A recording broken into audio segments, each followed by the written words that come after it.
to my channel.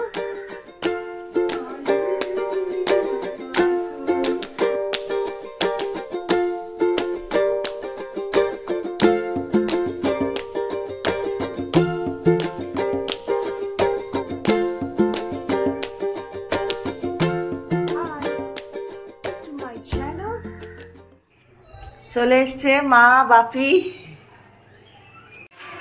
মা এদিকে তাকা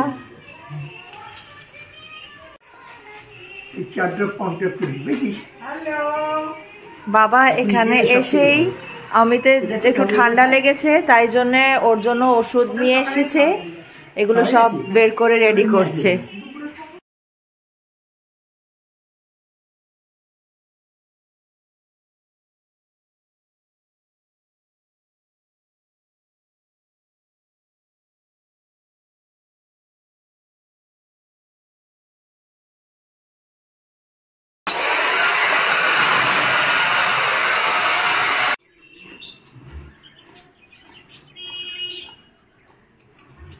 এই রকিং চেয়ারটা যখন দুলছে ঠিক মনে পড়ছে ভুলভুলাইয়ার ওই সিনটা যেখানে চেয়ারটা আপনা দুলছিল সেটা দেখে পরেশ রাওয়াল কি প্রচন্ড ভয় পেয়ে গেছে তো hey everyone good morning welcome back to my channel হ্যাঁ আজকে আমি অনেকক্ষণ পর থেকেই এখন বলাটা শুরু করেছি আজকে শনিবার আজকে মা বাবা এসেছে যদিও মা বাবার সাথে প্রত্যেক দিনই দেখা হয় প্রায় অলমোস্ট এভরিডে যাই আমি সম্রাটকে নিয়ে স্কুলে যাই যেরকমটা জানেন আপনারা যে সম্রাটের স্কুল আমার মায়ের বাড়ির পাশেই কিন্তু তাও প্রতিটি মেয়ের কাছে এই দিনটা বা এই মুহূর্তগুলো বেশ মেয়ে বলবো না সব ছেলে মেয়েদের কাছেই এটা খুব ভালো লাগার একটা মুহূর্ত যখন মা বাবারা তাদের বাড়িতে আসে তো আজকে সকালবেলাতে ব্লগটা কিন্তু শুরু করেছে সম্রাট সম্রাট এই ব্যাপারগুলো কিন্তু খুব এনজয় করছে আজকাল দেখছি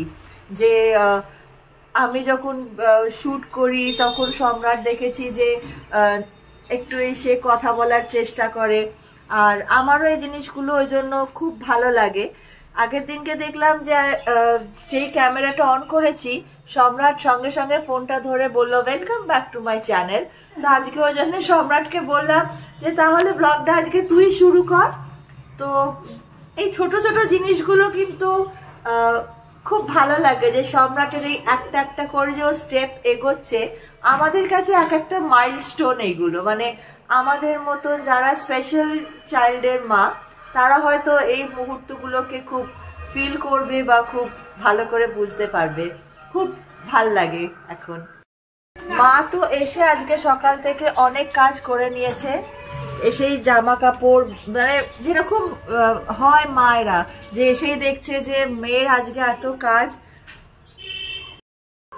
আজকে আসলে ডলিও কাজ করতে আসেনি তো ন্যাচারালি আজকে সব কাজ আমাকেই একা একা করতে হচ্ছে তো সেইটা দেখে মাও আজকে দেখলাম সকালবেলাতে এসেই অনেক জামা কাপড় ভাঁজ করে দিচ্ছে আর আমার মা আজকে আমাকে ভিডিওটাও শুট করে দিয়েছে আমার পুজো দেওয়া কমপ্লিট হয়ে গেছে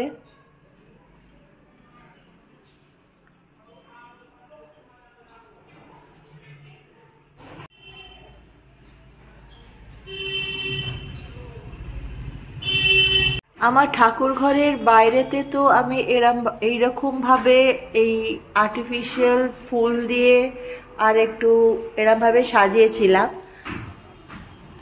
এই দিকটাতে আমি কি করেছি মানে ঠাকুর ঘর থেকে বেরোলেই এই জানলাটার সামনেটাতে এইগুলো এই থার্মোকলের এরকম ঘট এই জানলাতে একটা রেখেছি আর এই জানলাতে একটা রেখেছি খুব সুন্দর মানে আমার খুব সুন্দর লাগছে দাঁড়ান আমি একটু নিচ থেকে দেখাই যে সিঁড়ি দিয়ে যেই উঠছি ওঠার সাথে সাথে এই ঠাকুর ঘরের দিকে টার্ন নিতে গিয়ে এই জায়গাটা এরকম করে লাগিয়েছি ভালো লাগছে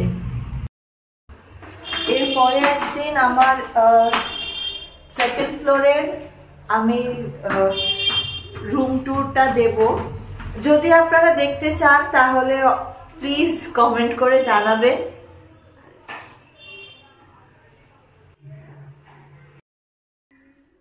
আমার টোস্টারটা খারাপ হয়ে গেছিল অনেক দিন এখান থেকে ভীষণ লাগছে এইদিকে তো মায়ের বাড়িতে একটা এক্সট্রা মায়ের টোস্টার ছিল, আজকে মা টোস্টারটা নিয়ে এসেছে। আজকে যদিও অনেক দেরি হয়ে গেছে, কিন্তু আজকে যেহেতু ডলি কাজ করতে আসেনি তো অনেক কাজ ছিল, আর আমরা শনিবার করে একটু ঘুম থেকে উঠেছিও দেরিতে, যেহেতু সম্রাটের আজকে স্কুল নেই কিছু নেই, তো সেই জন্যে আজকে সকালে এখন আমি চা বসিয়ে দিয়েছি আর এরপরে টোস্টারে টোস্ট করে খাবো। এখানে আমি ডিমও বের করে রেখে দিয়েছি। মনে হয় মা ওপরে গান করছে, 1 মিনিট আমি গান শোনাই মায়ের। হ্যাঁ, মা ওপরে আছে, গান করছে।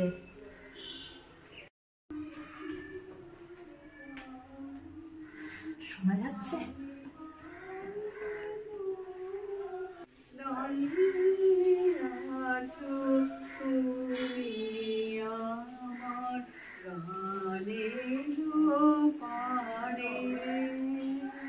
বাহ, দারুণ দারুণ। আমার মা এখানে নিজে নিজে ক্যামেরা সেট করে কারাওকে নিয়ে বসে পড়েছে গান করতে, ভাবা যায়?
মা বাবা এলে আমার রান্নার দিকে ছুটি থাকে না, তার এই জন্য নয় যে আমার মা রান্না করে, সেটা একদম না। কিন্তু হ্যাঁ, আমার মা বাবা এলেই, সেদিনকে বাবা যেহেতু ভীষণ বিরিয়ানি খেতে ভালোবাসে, তো আমরা এখান থেকে বিরিয়ানি নিয়ে এসে লাঞ্চটা করি।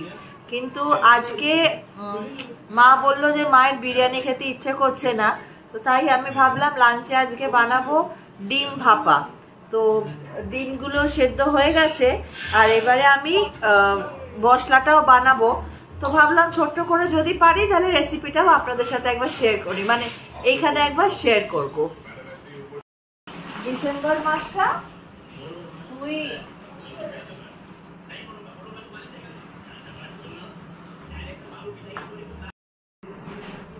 ডিমের ভাপা বানানোর জন্য আমি প্রথমে ডিমগুলোকে সেদ্ধ করে নিয়েছিলাম, তারপর একটা টিফিন বক্সে ডিমগুলো এইভাবে রেখেছি। হ্যাঁ, ডিমগুলোকে আমি হালকা হালকা করে এইভাবে স্লিট করে নিয়েছি, একটু কেটে কেটে নিয়েছিলাম, চিড়ে নিয়েছি, নিয়ে টিফিন বক্সে রেখে দিয়েছি। এইবারে আমি অলরেডি একটা মিক্সচার বানিয়ে নিয়েছি। এখানে দিয়েছি সর্ষে, টক দই, নুন আর পোস্ত, অল্প একটু পোস্ত দিয়েছি। এবারে এটা টিফিন বক্সে মাখিয়ে নেব। এই যে এখানে এই সর্ষে বাটাটা দিয়ে মিক্স করে নিয়েছি। এবারে একটুখানি ধনেপাতা আর সর্ষের তেল দিয়ে এটাকে চাপা দিয়ে ভাপাতে বসিয়ে দেব। এই যে এখানে আমাদের রেডি পুরো জিনিসটা। এবার এটাকে ভাপেতে বসিয়ে দেব।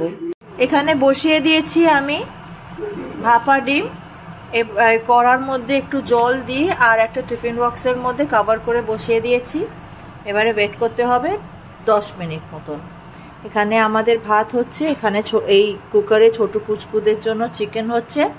আর অমিত চলে গেছে, বাপি অমিত ওরা বিরিয়ানি খাবে, বিরিয়ানি আনতে। এখানে ভাপে রেডি।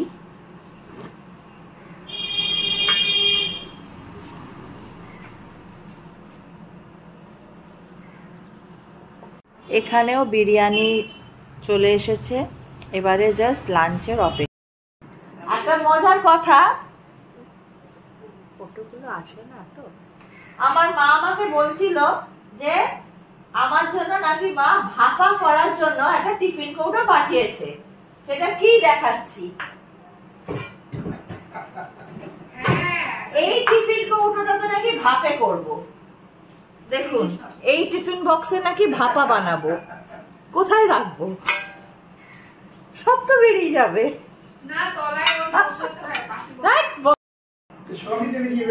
এটাতে তো পুরো জিনিসটাই তো বেরিয়ে যাবে। তাহলে এই যে সর্ষে বাটার জলটা, এটাই তো এখান দিয়ে বেরিয়ে যাবে।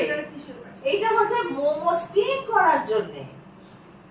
এটাতে স্টিম হবে, মোমো করলাম, পিঠে বানালে সেইগুলোর জন্য। তাহলে ভেবে দেখুন, আমার মা নাকি আমাকে রান্না করে খাওয়াবে, এতে ভাপা বানাবে। এটা কিন্তু আমি অবশ্যই আমার ভিডিওতে এবং একটা শর্টসেও আমি এটাকে আপলোড করব।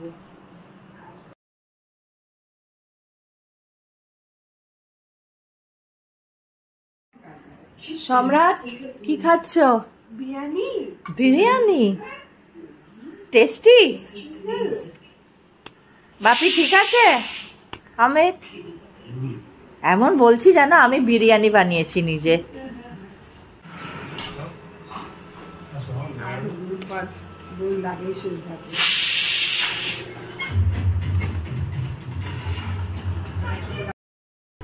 ছোট পুচকুর খাওয়া হয়ে গেছে, ওপরের ছোট্ট পুটুকেও খাইয়ে দিয়েছি, সবাইকে দেওয়া হয়ে গেছে। এবারে আমরাও বসছি।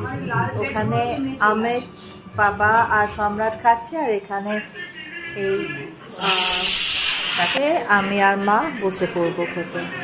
মা অলরেডি স্টার্ট করে দিয়েছে।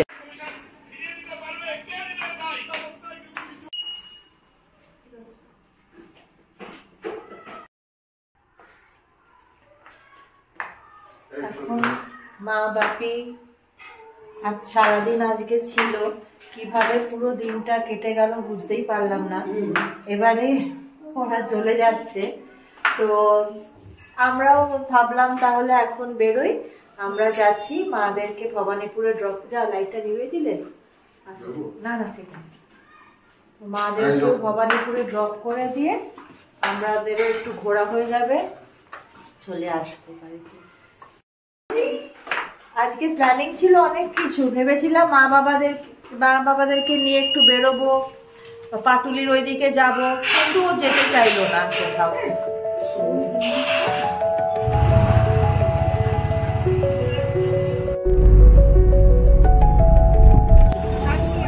সস্তা হয়ে গেছে।